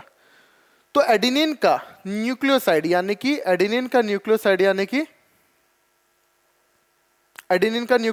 कि क्या बोला? एडिनोसिन। एडेनिन का न्यूक्लियोसाइड एडिनोसिन, साइटोसिन का साइटिडिन, ग्वानिन का ग्वानोसिन, यूरासिल का यूरिडिन। ये यूरिडिन आएगा, ये डिन आएगा, क्योंकि सी और यू देख रहे हो आप, सी और यू क्या है? पायरिमिडीन है, डिन लगाएंगे। ए और जी क्या है? प्यूरिन है, सिन लगाएंगे। ए और जी में देखो, सिन लगाया है। क्लियर है बात, है ना? तो अब जब इनका न्यूक्लियोटाइड बनाऊंगा, फॉस्फेट और अटैच कर दूंगा, तो क्या बन जाएगा? एसिड बन जाएगा, क्योंकि फॉस्फेट तो एसिडिक नेचर देता है। तो एडेनिन का अब क्या लगाएंगे? Iliac acid. जैसे एडेनिन का एडिनाइलिक एसिड, साइटिडिन का साइटिडाइलिक एसिड, ग्वानोसिन का ग्वाइनेलिक एसिड, यूरिडिन का यूरिडाइलिक एसिड। याद रखिएगा इन बातों को। क्लियर बात, एकदम समझ में आई? चलो, अब डीएनए की बात कर लो। देखो भाई, डीएनए की बात कर लो, तो डीएनए के अंदर क्या होता है? बस एडिनिन का, अब देखो ATGC आएगा ना, यू नहीं आया, देखो थाइमिन आया, तो ये डिफरेंस था पहला। दूसरा, यहां पे डीऑक्सी लग गया। क्यों सर? क्योंकि राइबोस शुगर नहीं है ना भाई। यहां पर जो शुगर है देख रहे हो, डीऑक्सीराइबोस शुगर है, नाइट्रोजनस बेस के साथ, तो यहां पे डीऑक्सी लगाएंगे। वहां पे एडिनोसिन था, यहाँ पे डीऑक्सी एडिनोसिन है। वहां पे ग्वानोसिन था, यहाँ पे डीऑक्सी ग्वानोसिन है। या वहां पर साइटिडिन था, यहाँ पे डीऑक्सी साइटिडिन है। वहां पर थाइमिडिन नहीं था, वहां पे यूरिडिन था, यहाँ पे डीऑक्सी थाइमिडिन है। डीऑक्सी क्यों? क्योंकि यहाँ पर डीऑक्सीराइबोस शुगर है, इसलिए डी लगता है। ठीक है, ऐसे इसके न्यूक्लियोटाइड क्या बनेंगे?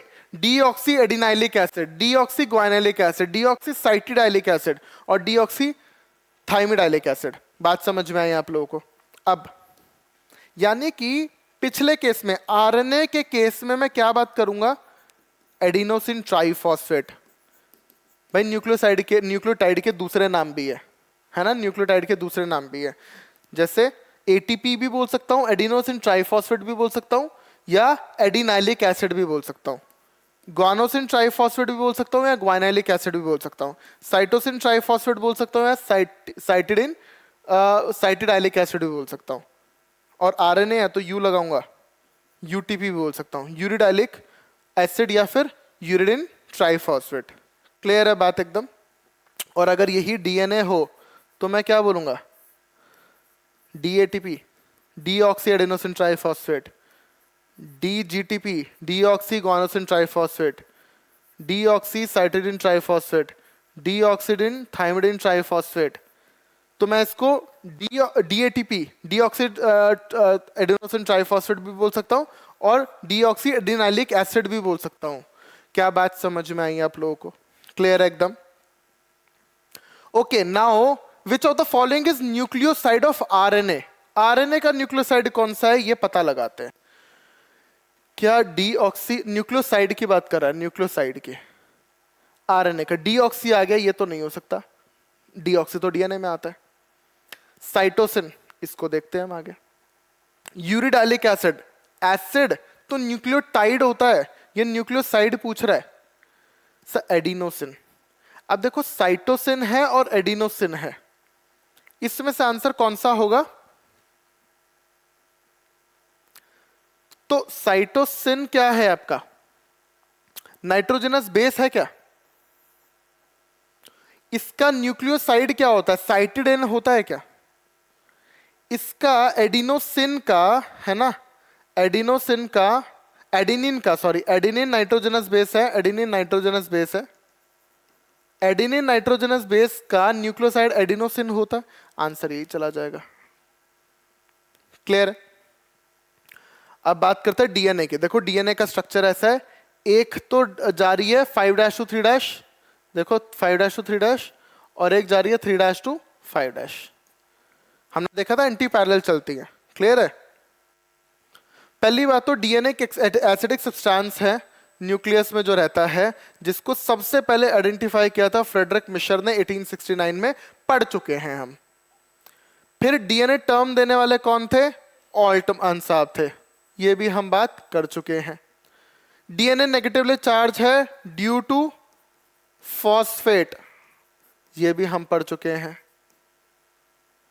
डीएनए के अंदर डीऑक्सीराइबोस शुगर होती है, आरएनए के अंदर राइबोस शुगर होती है, और वो डीऑक्सीराइबोस भी किस पोजीशन पे?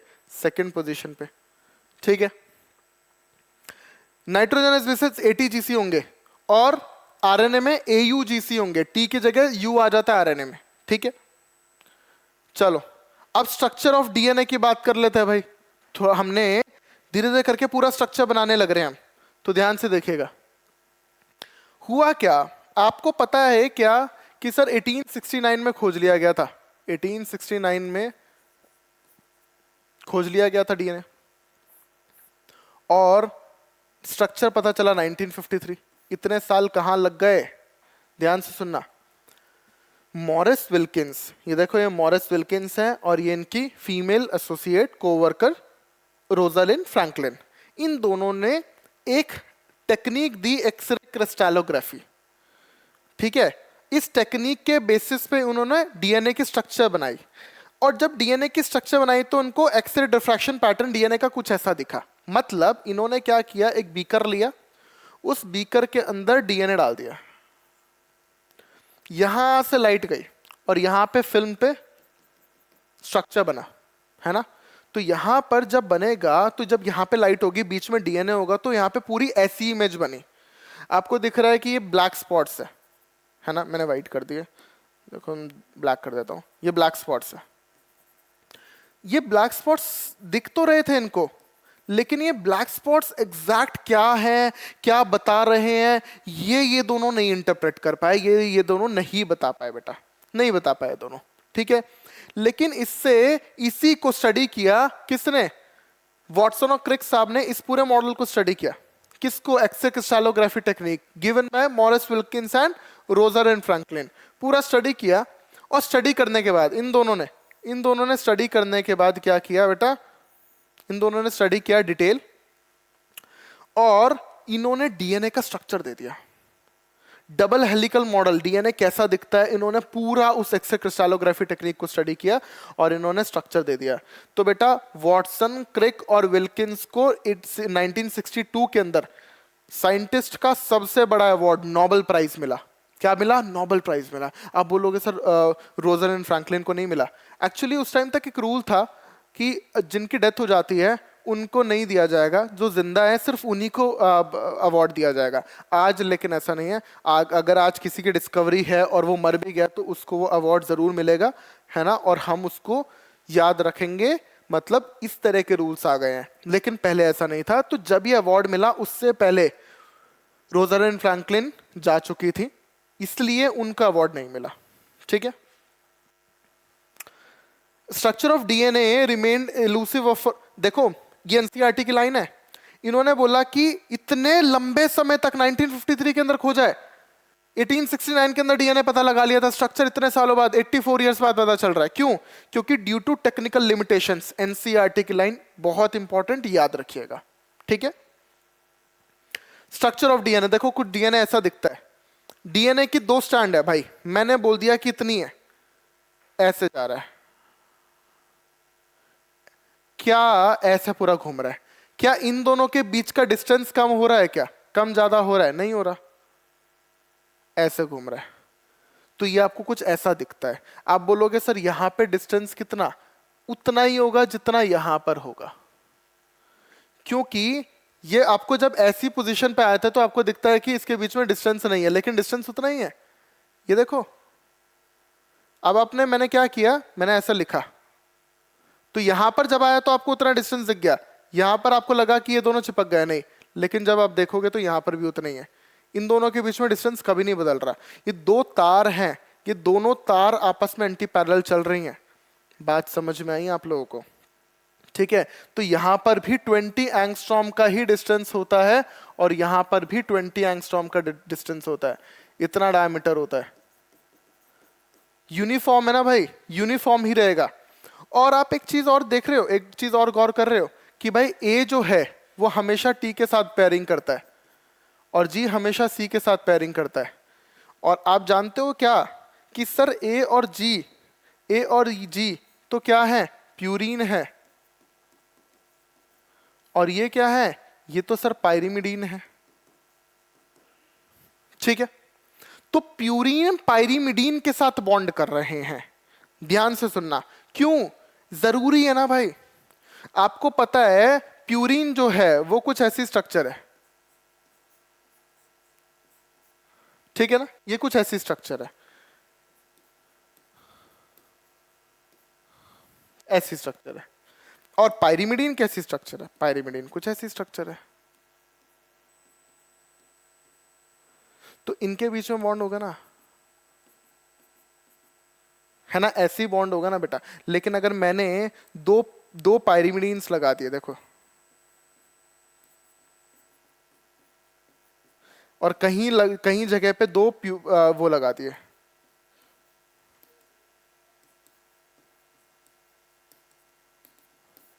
तो यार ऐसे ये तो देखो, ये तो यूनिफॉर्म चल रहा है। क्या इस लाइन में कितनी रिंग्स? 3 रिंग्स। इस लाइन में कितनी रिंग्स? 3 रिंग्स। हर बार 3 रिंग्स, उतना ही डिस्टेंस रहेगा, है ना, मेंटेन रहेगा स्ट्रक्चर भी। लेकिन यहाँ पर 2 रिंग्स आ गई, यहाँ पे 4 रिंग्स आ गई। ये ऐसा होगा फिर, 2 रिंग्स इतनी जगह ले रही है, 4 रिंग्स इतनी ले रही है, तो कहीं से कम होगा, कहीं से ज्यादा होगा, तो डीएनए की स्ट्रक्चर खराब हो जाएगी ना भाई। हमेशा मेरे को यूनिफॉर्मिटी मेंटेन रखनी है ना। तो मैं यूनिफॉर्मिटी, ऐसे तो देखो यूनिफॉर्म लग रहा है ना आप लोगों को, ये देखो यूनिफॉर्म लग रहा है क्या? बिल्कुल नहीं लग रहा है सर। कहीं से पतली होगी, कहीं से मोटी होगी, कहीं से पतली होगी, तो एकदम आड़ा टेढ़ा स्ट्रक्चर बन जाएगा, स्टेबिलिटी कम हो जाएगी। तो ये पॉसिबल नहीं होता है, सिर्फ यही पॉसिबल होता है। और यही कारण है कि प्यूरीन हमेशा पायरिमिडीन के साथ ही करता है to maintain the structure. Clear बात समझ में आई मेरे बच्चों? चलो, तो भाई वॉटसन और क्रिक साहब ने दिया था डबल हेलिकल मॉडल 1953 के अंदर, based on extra crystallography technique given by Maurice Wilkins and Rosalind Franklin. चलो, पहली बात तो डीएनए डबल स्टैंडर्ड है। चिल्ला के बता रहे हैं मैं डबल स्टैंडर्ड हूं। एक 5' to 3' और एक 3' to 5'। क्लियर?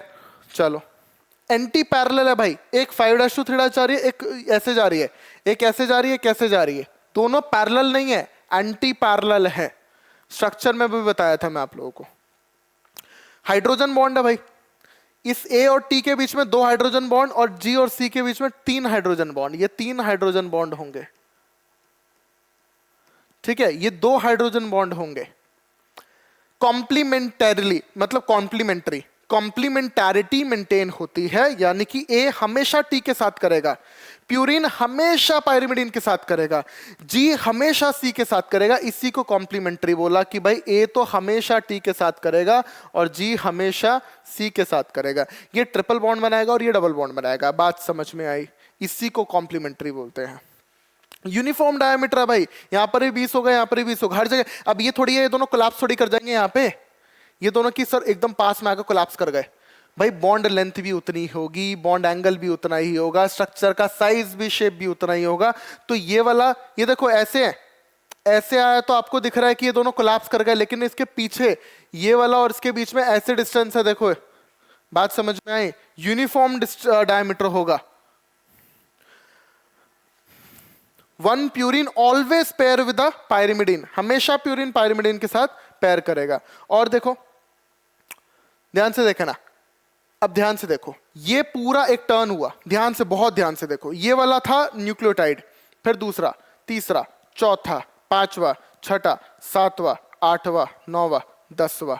तो ये पूरा एक टर्न हुआ ना। जब ये पूरा एक टर्न हुआ, ये पूरा टर्न हुआ, पूरा घूम के 360 डिग्री घूम के वापस से वहीं आ गया, मतलब ऐसे घूमा और वापस से आ गया। तो इसमें इसकी पूरी लेंथ को हम बोलते हैं पिच।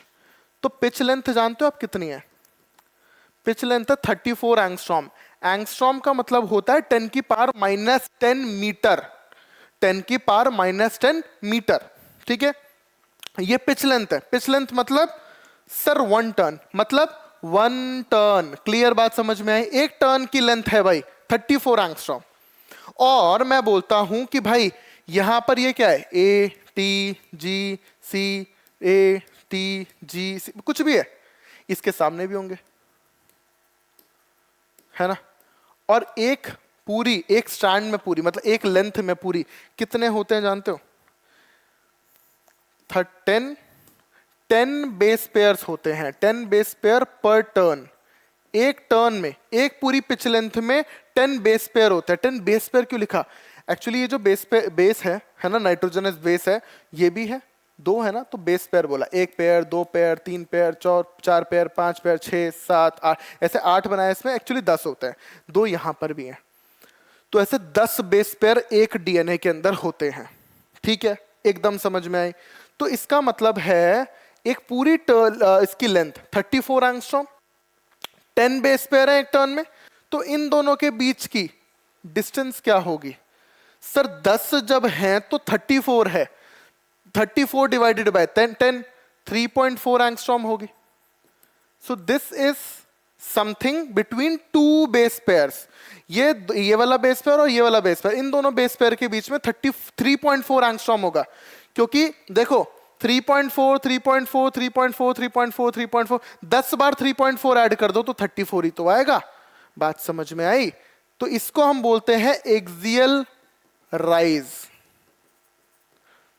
है ना? आप बोलो कि सर इन दोनों के बीच में एंगल कितना होगा, इसके और इसके बीच में 36 डिग्री। कैसे सर? 10 है ना, 36 36 36 36, 10 बार 36 कर दो तो 360 तो आएगा, वापस से घूम के वहीं आ जाएगा। बात समझ में आई? एकदम क्लियर है? ठीक है, तो ये 36 डिग्री एंगल पे है एक दूसरे से, तो ये 36 36 36 36 36 36, 10 बार हुआ, घूम के फिर वहीं आ गया। क्लियर है ना? चलो, तो बैकबोन किसकी बनी है? शुगर और फॉस्फेट की बनी है, बता चुका हूं। और नाइट्रोजनस बेसिस इनर प्रोजेक्टेड है। जो बैकबोन है वो शुगर और फॉस्फेट की बनी है। ठीक है, स्टेप्स जो हैं बेस पेयर है। Stability of helical structure of DNA, देखो सबसे पहले तो हाइड्रोजन बॉन्ड, ये वाला जो बॉन्ड है ये हाइड्रोजन बॉन्ड है।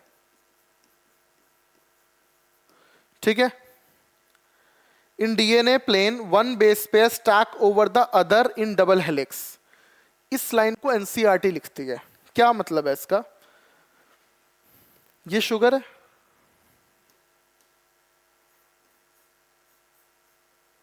ये बेस पेयर है। ठीक है, ये शुगर है, ये बेस पेयर है। ये जो बेस है नाइट्रोजनस बेस, ये भी बेस है। तो इस बेस का बेटा ये पोलर एंड है, ये वाला भी पोलर एंड है। ध्यान से सुनना बात को। इस बेसिस के एडेनिन है, ग्वानिन है मान लो, इन बेसिस के पोलर एंड इधर है और ये अगले वाले के साथ बॉन्ड करेंगे। बात समझ में आए? इसके पोलर एंड इसके साथ बॉन्ड करेंगे। ये वाला जो है इसका नॉन पोलर एंड है, ये वाला जो है इसका नॉन पोलर एंड है। Like dissolve like, non polar इसके साथ बॉन्ड करेगा एक, और ये जो बॉन्ड होगा ये एक बॉन्ड कहलाएगा हाइड्रोफोबिक बॉन्ड। ये जो बॉन्ड होगा बिटवीन टू बेस पेयर्स, एक बेस पेयर दूसरे पेयर के बेस पेयर के बीच में, हाइड्रोफोबिक बॉन्ड, इसकी बात कर रहा है। इंपॉर्टेंट है, एनसीईआरटी लिखती है, ये एनसीईआरटी की लाइन है। In DNA plane one base pair stacks over other in the double helical structure. समझ में आए? ये इसके ऊपर स्टैक करता है, ऐसे बॉन्ड बनाता है, ये भी एक स्टेबिलिटी प्रोवाइड करता है। क्लियर? चार्ज ऑफ रूल्स, है ना? चार्ज ऑफ रूल्स क्या होते हैं, ध्यान से देखिएगा। इन्होंने बोला यार कि मैं एक चीज ऑब्जर्व कर रहा हूं डीएनए के अंदर, क्या जितने प्यूरिन्स हैं उतने ही पायरिमिडीन्स हैं। इन्होंने ऑब्जर्व किया है इस चीज को सबसे पहली बार, जितने प्यूरिन्स है उतने पायरिमिडीन्स है। ओके, इन्होंने कहा कि ये एप्लीकेबल है सिर्फ और सिर्फ double helical structure, double stranded DNA के लिए, सिर्फ डबल स्ट्रैंडेड डीएनए के लिए ही ये सही बात है। जितने प्यूरिन्स है उतने ही पायरिमिडिन्स है, ध्यान दीजिएगा। इन्होंने कहा ठीक है, एक काम करो, प्यूरिन जो है उसको पायरिमिडीन के इक्वल रख दो। इन्होंने कहा ठीक है, तो उन्होंने बोला प्यूरिन कौन, आशीष गोयल प्योर, याद रखो A+G प्यूरिन है, और डीएनए की बात करें डबल स्ट्रैंडेड, C और T, यू तो आएगा नहीं कट में,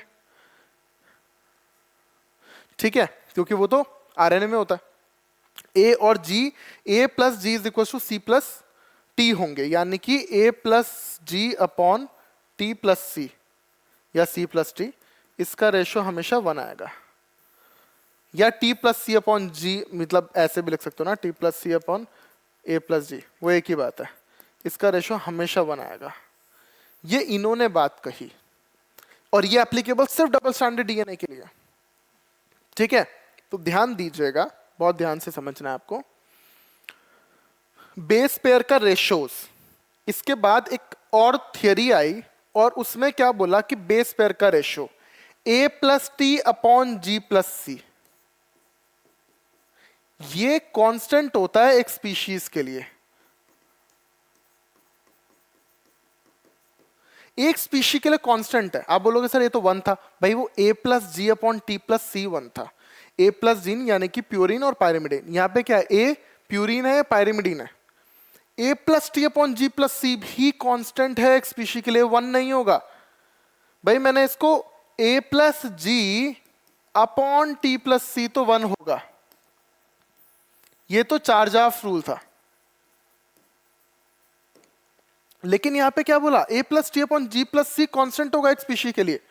इसका मतलब इन्होंने बोला कि देखो A+T ज्यादा है, यानी कि कैसा डीएनए, 80 रिच डीएनए आपका है भाई, आप लोगों का डीएनए 80 रिच होता है। एग्जांपल सारे यूकैरियोट्स है ना, एग्जांपल यूकैरियोट्स, देखो यूकैरियोटिक डीएनए 80 रिच होता है, हमारे अंदर 80 ज्यादा होते हैं, एडिनोथाइमिन ज्यादा होते हैं, ठीक है। और जीसी रिच डीएनए कैसा डीएनए है, प्रोकैरियोटिक टाइप डीएनए, ये प्रोकैरियोटिक टाइप डीएनए, प्रोकैरियोट्स के अंदर जीसी ज्यादा होता है, यानी कि A+T, अगर हमारा पहला केस ले रहा हूं मैं, यूकैरियोट की बात करते हैं, यूकैरियोट में A+T ज्यादा है ना, तो ये रेशियो ज्यादा आएगा, ऊपर वाली वैल्यू ज्यादा है ना, तो हमारे अंदर ये 1.52 है ह्यूमन में। तो भाई क्या कहना चाहता है कि अगर दुनिया में जितने ह्यूमन है 800 करोड़ लोग हैं अगर, तो 800 के 800 करोड़ का ये रेशियो 1.52 एग्जैक्ट सेम होगा। बात समझ में आई। लाइन के अंदर अगर मान लो 1.2 है तो सारे लाइन में 1.2 होगा, एक स्पीशी के लिए कांस्टेंट होगा ये, ठीक है। लेकिन अगर मैं बात करूं दूसरा केस प्रोकैरियोट के लिए, तो ये वाली वैल्यू ज्यादा है, डिनोमिनेटर ज्यादा है, तो ये वैल्यू 1 से कम हो जाएगी, 1 से कम होगी तभी तो ये ज्यादा होगा, तो ये वैल्यू 0.95 टू 0.98 जाती है जनरली बैक्टीरियाज वगैरह में, यानी कि प्रोकैरियोट में। बात समझ में आई, ये प्रोकैरियोट में यानी कि बैक्टीरिया वगैरह में ये वैल्यू जाती है, क्योंकि उनका डीएनए कैसे जी से रिच है। बात समझ में आई आप लोगों को, क्लियर है। चलो कुछ सवाल कर लेते हैं, है ना, कुछ इंटरेस्टिंग सवाल कर लेते हैं जो आते हैं, इस तरह के सवाल पूछे जाते हैं। ओके, सी आर्चिन के डीएनए में डबल स्ट्रैंडेड डीएनए है ना, double stranded DNA 17% basis cytosine है, यानी कि सी दे रखा है 17%, परसेंटेज ऑफ अदर बेसिस। भाई अगर सी इतना दे रखा है, सी किसके साथ बॉन्ड करता है सर, जी के साथ करता है, जी ट्रिपल बॉन्ड सी होता है, तो जितने सी होंगे उतने ही जी भी तो होंगे, बिल्कुल होंगे। क्यों, बॉन्ड तो इसी के साथ करेगा। अगर 50 सी है तो 50 सी डबल स्ट्रैंडेड डीएनए में किसके साथ बॉन्ड कर रहे होंगे, जी के साथ कर रहे होंगे, तो जितने सी उतने ही जी, क्लियर। और अब जितने ए होंगे उतने ही टी होंगे, क्योंकि वो भी तो उसी के साथ बॉन्ड करेंगे। बात समझ में आई। टोटल 100% है, टोटल 100% है, ठीक है। G प्लस सी मिला के कितना है 34%, इन दोनों को ऐड कर दो, इन दोनों को ऐड कर दो, तो A प्लस टी कितना होगा सर 66% होगा, 66% ही होगा ना भाई, ठीक है ना, 66% हो गए, ये दोनों मिला के 66%। तो ए वाला कितना, आधा ये होगा आधा ये, 33 ये 33 है, तो ये 33% और ये 33%। जिसको नहीं आ रहा है उसको सुन लो। हमें दूसरा तरीका, हमें ये तो पता है कि a plus T is equal to a plus G is equal to T plus C होता है, प्यूरिन्स पायरिमिडिन्स के इक्वल होता है, ये तो पता है। अब एक चीज समझो, यानी कि ये इक्वल है तो ये 50% होंगे, ये भी 50% होंगे, 100% टोटल है तो दोनों 50-50% होंगे ना, इक्वल है तो ठीक बात है ना। टोटल 100 है तो 50-50 होंगे तभी तो इक्वल होंगे, और कोई तो केस नहीं बन सकता, ठीक है। तो ये कितना है, टोटल 50% है। सी आपको दे रखा है कितना, 17, सी 17 है तो ये वाला कितना होगा, 33 होगा, तभी तो 50 बनेंगे। और अगर सी 17 है तो जी भी 17 ही होगा, और जी 17 है तो ये वाला 33 होगा, तभी तो 50 बनेंगे। आंसर कर लो, देख लो कौन सा होगा, है ना, देखो कौन सा आंसर है। जी कितना है हमारे पास, 17% है, बिल्कुल ठीक है, ये भी सही है। ये दोनों तो गलत हो गए। ए कितना है, 33% आया है, ये वाला सही है। टी भी देख लो, टी भी कितना है, 33% आया, ये सही है, ठीक है। अब एक डबल स्टैंडर्ड डीएनए के अंदर 34,000 सॉरी 3.4 के यानी कि 3400 नाइट्रोजनस बेसिस है, नाइट्रोजनस बेसिस प्रेजेंट है, ठीक है। एडेनिन कितने हैं, 700। ए किसके साथ बॉन्ड करता है, टी के साथ, ये भी कितने होंगे, 700, ठीक है। तो आपको अदर 3 बेसिस फाइंड करने, तो भाई टी तो 700 ही आ गया, ये दोनों मिला के कितने हुए, 1400, 1400। तो G प्लस सी बचे वाले कितने होंगे, ये 1400 है, टोटल 3400 है, तो ये 2000 ही होंगे भाई। A प्लस टी 1400 हुए, G प्लस सी 2000 हुए, तभी तो ये दोनों मिलकर इतना बनाया, ठीक है। तो ये वाले कितने बच्चों, 1000, ये वाले कितने बच्चों, 1000। तो कितना हुआ सर, ए तो आपने दे ही रखा था, कहाँ गया, ये रहा, ए तो आपने दे ही रखा था 700, टी भी 700 हुआ, ए 700 है तो जी 1000 हुआ, और सी भी 1000 हुआ, और टोटल मिला के 3400 हो गया। टोटल तो आपने दे ही रखा था। क्लियर है बातें यार, नहीं तो फिर ऐसे कर लो, A plus G is equal to T plus C, 50-50% होंगे, टोटल 3400 है, यानी कि 1700 ये होने चाहिए, 1700 ये होने चाहिए, यस और नो। आपको एडेनिन दे रखा है 700, ये कितना दे रखा है, 700, टोटल इसको 1700 बनाना है, तो ये 1000 होगा। ऐसे ही ए 700 है तो टी भी 700 ही होगा, और फिर सी 1000 होगा, ऐसे निकाल लो।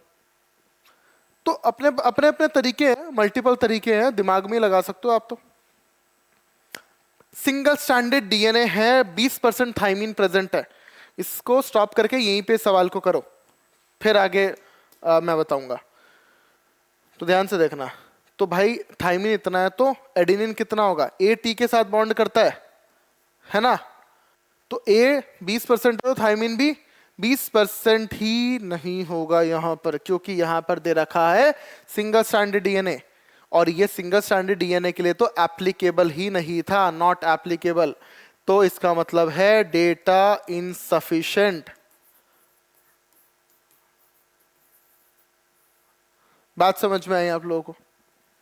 चलो नेक्स्ट करते हैं। Consider the following data, ATG से इतना इतना % दे रखा है, तो भाई क्या होगा ये, ध्यान से सुनना बात को। टी दे रखा है, आरएनए तो हटा दो, टी दे रखा है आरएनए तो हटा दो, टी तो होता ही नहीं आरएनए में। डबल स्टैंडर्ड डीएनए की सिंगल स्टैंडर्ड समझते हैं। अगर ये डबल स्टैंडर्ड डीएनए होगा तो ए जितना होगा उतना ही टी होगा, क्या ए और टी इक्वल है? बिल्कुल नहीं है। जी जितना होगा उतना ही सी होगा, क्योंकि जी सी के साथ ही तो बॉन्ड करेगा। क्या उतना है? नहीं है। तो भाई डबल स्टैंडर्ड डीएनए तो नहीं हो सकता, क्योंकि डबल स्टैंडर्ड होता तो ए जितने होते उतने, मान लो 20 ए है या 35 ए है और टी 30 है, तो 5 ए किसके साथ बॉन्ड कर रहे हैं? सामने कुछ तो होना चाहिए। नहीं, डबल स्टैंडर्ड डीएनए नहीं है। आंसर क्या होगा? Single standard DNA. क्लियर है ना? अब देखो, DNA fragments are negatively charged, बिल्कुल ठीक बात है। DNA fragments are negatively charged due to phosphate ions. Neutral, बिल्कुल गलत। आइदर पॉजिटिव नेगेटिव, मजाक चल रहा है क्या? ये भी नहीं। बहुत सिंपल, फालतू के ऑप्शंस पे ध्यान मत दो। नेगेटिवली चार्ज मेरे को पता है, कंफर्म्ड है, ठीक है। Purines both found in DNA and RNA. भाई ये थाइमिन तो सिर्फ और सिर्फ डीएनए में पाया जाता है ना? तो ये तो नहीं होगा। चलो, अब प्यूरिन्स की बात कर रहा है और ए और जी तो होता है प्यूरिन्स, तो ये भी नहीं होगा, ये भी नहीं होगा, सिर्फ यही होगा, क्योंकि प्यूरिन्स तो एजी होते हैं। एजी इज प्योर। अरे यस और no? In polynucleotide chain of DNA, a nitrogenous base is linked to the OH of, okay, बताओ आप लोग, नाइट्रोजनस बेस कौन से होता है?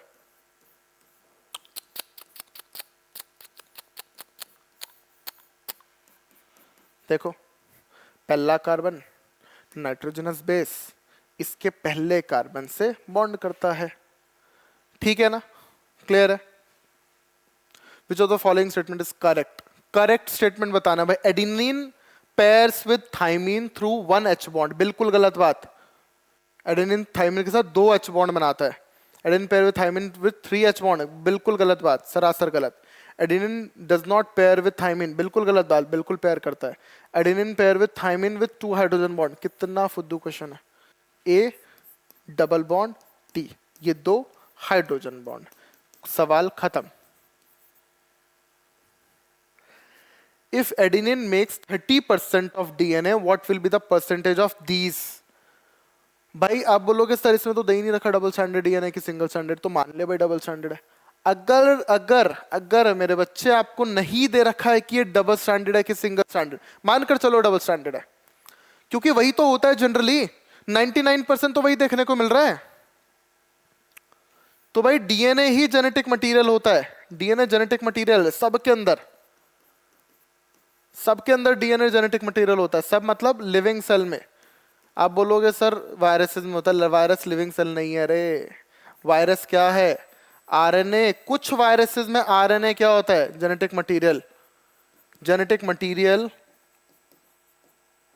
ऑफ सम वायरसेस, ठीक है? क्लियर है? Okay, so this is all for today. Thank you so much मुझे इतना झेलने के लिए। नेक्स्ट क्लास में इसके आगे का पढ़ाने आऊंगा। इस चैप्टर को हम लगभग 8 लेक्चर के अंदर खत्म कर देंगे। Thank you so much, bye bye, take care.